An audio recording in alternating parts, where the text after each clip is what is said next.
My name is Moses and I'm from Vanuatu.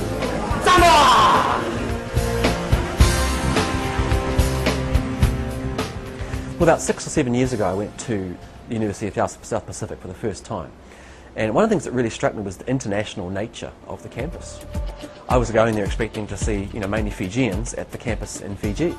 But what I noticed is there were people and students coming from all of the other Pacific islands. They come to study in the University of South Pacific in Fiji. And often they're coming from high levels of society from the countries they're coming from. They're often on government scholarships, or their families are sending them to study there. And they'll go back to those countries and they go back as leaders, whether that's in the government, in politics, business, or even into the church. And most of these students go back to hold leadership role in their country. So as in the past, some have become prime ministers of their own nation. So in a nutshell, when you reach a student on campus, it opens the door for you to reach a nation.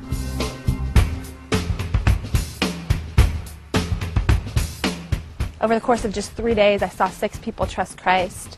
And many of them, it was very obvious that it was genuine decisions for Christ. And I was so surprised at how open people were, not just to hearing the words of Christ, but to really receiving them and understanding. It was like this is the missing link. They've never been told that they have to make a personal decision for Christ.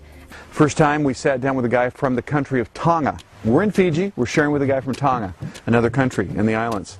And as we shared with him, it was obvious that he had heard the gospel. He had heard the Christian things, but he had never applied it. And as we just simply told him how he could receive Christ, he says, yeah, I want to do that. 20 minutes later, he asked Christ into his life. If you came to Fiji, within 1 week, you would be able to start a discipleship ministry with islanders from a variety of countries. Within a day, on your way from the plane to Suva, to where you should go, you could share your faith right at the airport, and people will listen to you. These students are not just ready to hear the gospel, they want to grow. And they want to learn how to communicate their faith to others. They want to learn how to invest their life into people. And as I met with the student leaders, they're so excited about evangelism, and yet there's so few workers on the campus. And so if you come here, you can really show up and you can start ministry from day one. And you can experience discipleship, and you can meet students who don't just want to know Christ, but they want to grow in their relationship with Him, and they're ready and eager to meet with you again.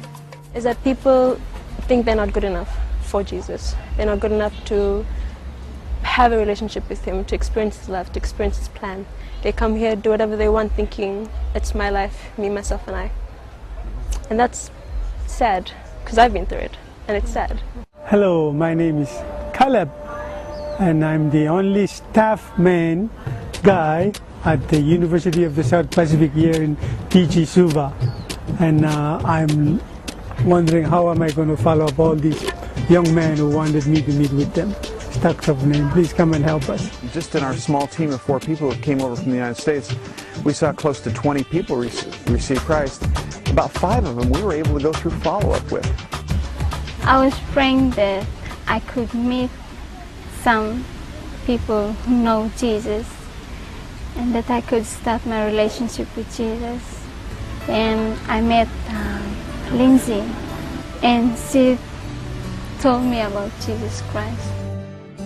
So that was an incredible highlight for me this week, to get to not just see her become a believer, but to watch her begin to grow in her faith in just a week's time. She showed up again on Friday. We went through the second follow-up to talk about what does it mean that we've been completely forgiven. And you could just see joy on her face, that she grasped the reality of what she was saved from. Later in the week, I got to share with 3 Muslim students. They did not receive Christ. But we've shared with Hindus, we've shared with people who are nominally Christians, we've shared with people who have turned out to be very excited Christians and are very trainable and who want to be trained even.